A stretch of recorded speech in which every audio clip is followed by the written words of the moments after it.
le XV juin les SS. Vite et Modeste, martyr, et Sainte Crescence, martyr.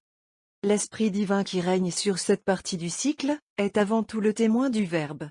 L'homme-dieu l'annonçait sous ce titre au monde qu'il devait laisser pour retourner à son Père, après avoir rendu lui-même son grand témoignage à la vérité souveraine. Formés par l'Esprit sur le type du Fils de l'homme, les fidèles sont aussi des témoins, dont la mission est de refouler le mensonge, ennemi de Dieu, en exprimant la vérité dans leurs paroles et leurs actes.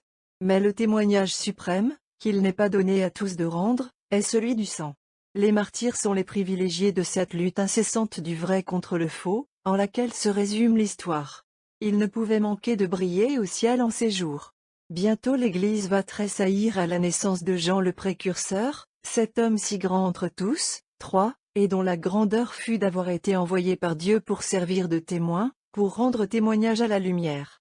Nous aurons alors occasion de méditer plus longuement ces pensées, auxquelles semblent vouloir nous préparer déjà les groupes joyeux de martyrs qui vont se succéder, comme pour annoncer la prochaine arrivée de l'ami de l'époux. Aujourd'hui, accompagné de ses fidèles nourriciers Modeste et Crescence, c'est un enfant qui vient nous apprendre le prix du baptême, et la fidélité due contre tous au Père qui est dans les cieux. Sa gloire est grande, au ciel et sur la terre. Les démons, qui tremblaient devant lui, continuent de le craindre.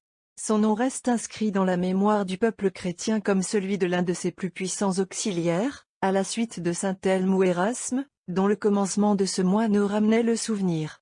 Saint Vite, ou Saint Guy, garde le pouvoir de délivrer ceux qui recourent à lui dans les atteintes du triste mal qui porte son nom.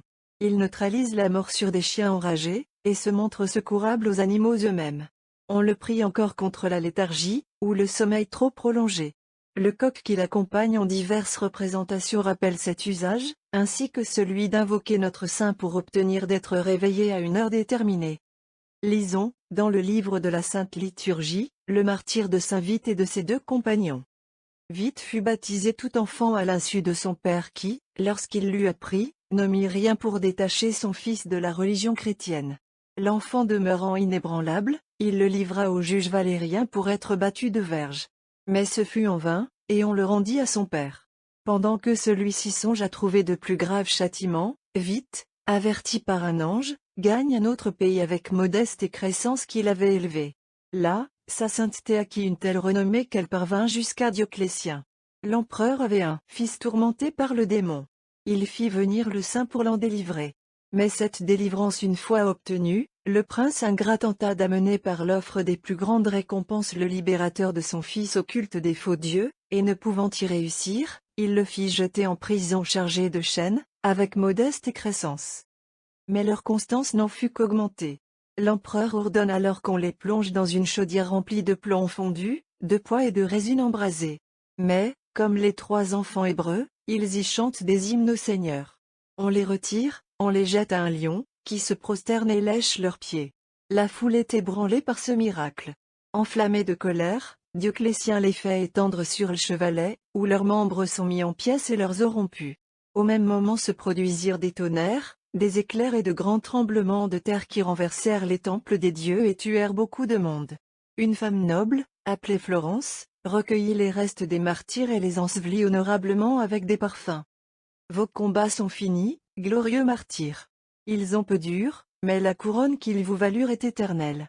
Pour toujours vous êtes acquise, ô Modeste et Crescence, la reconnaissance de Dieu même, à qui vous avez rendu fidèlement le dépôt qu'il vous confia dans cet enfant devenu le vôtre par la foi et le saint baptême. Et vous, noble enfant qui préférâtes le Père du ciel à celui de la terre, qui dira la tendresse dont vous entoure à jamais celui que vous avez si courageusement reconnu devant les hommes?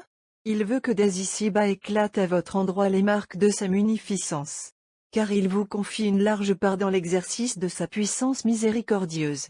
En retour de la sainte liberté qui, dès les premières lueurs de la raison, régna dans votre âme et soumit dans une complète obéissance votre corps à cette âme, vous possédez sur la nature déchue un pouvoir merveilleux. Les malheureux dont les membres désordonnément agités par une cruelle maladie ne connaissent plus la direction d'une volonté maîtresse, les hommes même qu'un sommeil trop prolongé ne laisse point libres de leurs actes, retrouvent à vos pieds la parfaite harmonie du corps et de l'âme, la docilité du premier permettant à celle-ci de vaquer aux devoirs qui lui incombent envers Dieu et la société.